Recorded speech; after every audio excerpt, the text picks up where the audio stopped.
يقال اليوم بأن المدينة الخامسة التي انضمت إلى عواصم أسابيع الموضة هي دبي من بوابة أسبوع الموضة العربي. وللمزيد ينضم إلي في الاستوديو السيد جاكوب أبريان المدير التنفيذي لمجلس الموضة العربي. سيد جاكوب أهلا وسهلا بك. لنبدأ بداية بالحديث عن مجلس الموضة العربي. حدثني عن نشأته وتأسيسه.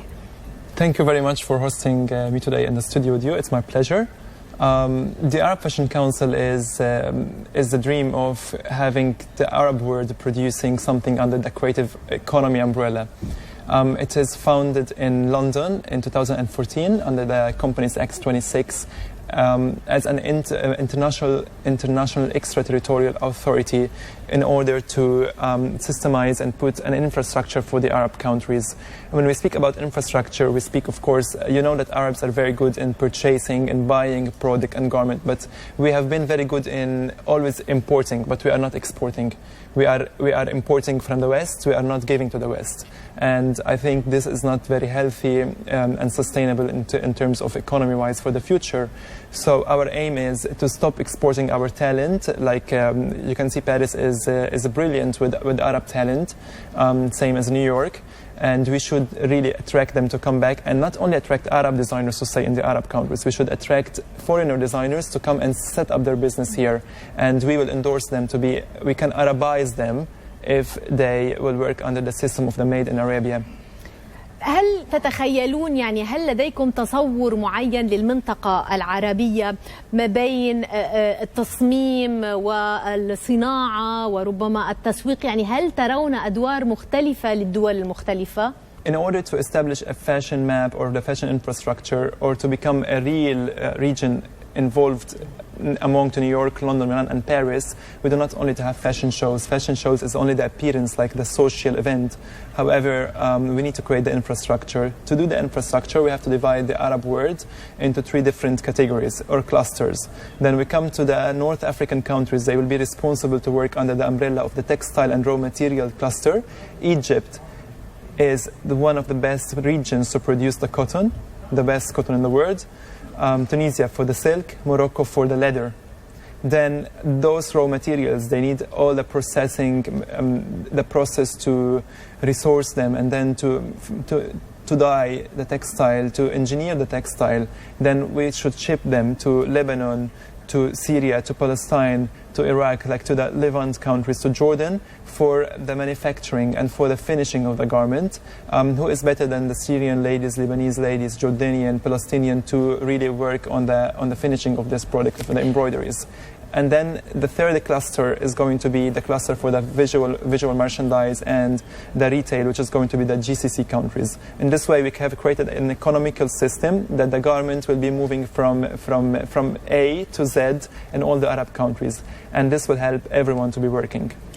جاكوب، ماذا تقول لمن يقول لكم بأنه هذه خطة طموحة ربما بشكل كبير، خاصة أنه بعض المناطق اللي ذكرتها وبعض البلدان اللي ذكرتها هي الآن في وضع غير آمن، فماذا تقولون عندما تواجهون بذلك؟ First thing, everybody has been saying that we are over-ambitious, except the people that they have really created something before for the fashion industry. When I talk with people from the Arab region, I always hear that it's over-ambitious. When I talk to people from New York, London, and Paris, that they have created the system of the fashion capitals there, they say this is the vision of 2030.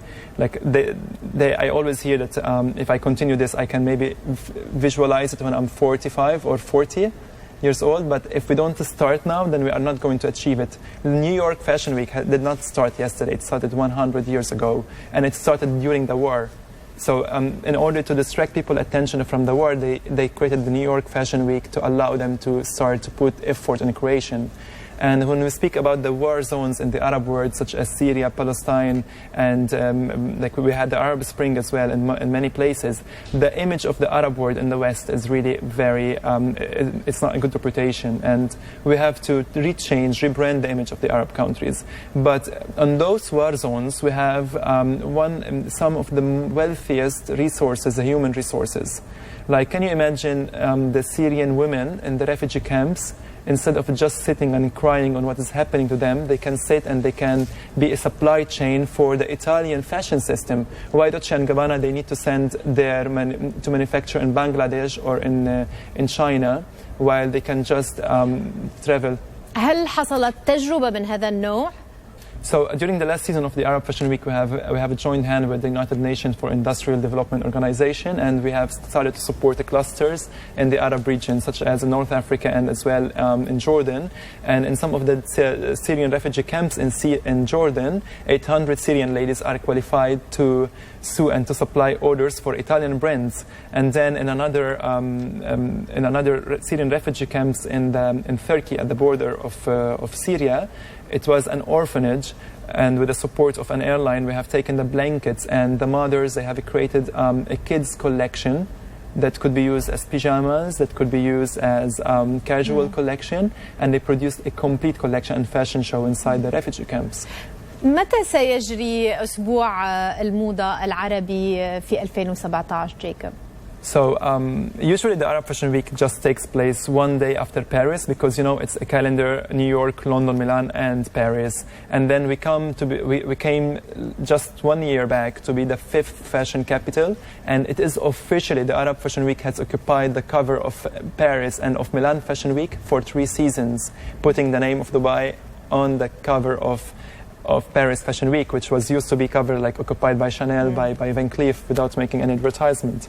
So this season we don't want anymore to be only aiming to be the 5th fashion capital, but I believe with all what we have in Dubai, with the wealth of the creativity and the knowledge, and with the vision of His Highness Sheikh Mohammed, we can really achieve to become competing among one of the top 3 fashion capitals.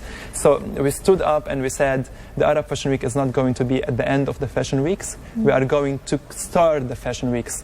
And it means that Dubai will become the city to host the pre-collections before any other city have seen them. جاكوب، كذلك إضافة إلى جعل دبي عاصمة البري كولكشنز كما ذكرت، أدخلتم مفهوم جديد يقع في مسافة بين ما عرف بالبريتا بورتي أو الريدي تو وير، ومن ناحية أخرى الأوت كوتور، سميتوه ريدي كوتور. ما هو الريدي كوتور؟ Ready couture is the concept that in 2019 we expect that $490 billion are going to be spent on the ready couture from the Muslim citizens, from the Muslim buyers. So if you think at what Paris endorses or what Paris pioneers is the haute couture. Like 10 years back, a haute couture gown could cost between $200,000 to $500,000. A fashion designer would need to spend 700 hours of handwork on it to be called haute couture. And now it's not really happening. And the people, the ultra-high net worth individual that they used to buy haute couture gown, they are not spending it anymore, because they used to have one wedding or one event a year. Now they have one event every night. And at the same time, those ultra-high network individuals that they used to buy haute couture, they don't feel comfortable to buy ready-to-wear, which we can find at the department stores, at the shopping mall. So we are created the system, which is the future, like what Dolce & Gabbana or Armani or Burberry now are doing, but they call it different name because the concept ready couture did not exist. So you could see it limited edition, exclusive, first lady collection, business class collection. All this is when you can walk to the department store. You can see a beautiful ready garment, but you can say, I want this garment in this color, with this zip, with this, like a pre-selected choices. And then it will be ready for you in a short period of time. جاكوب أبريان، المدير التنفيذي لمجلس الموضة العربي، شكرا جزيلا لك.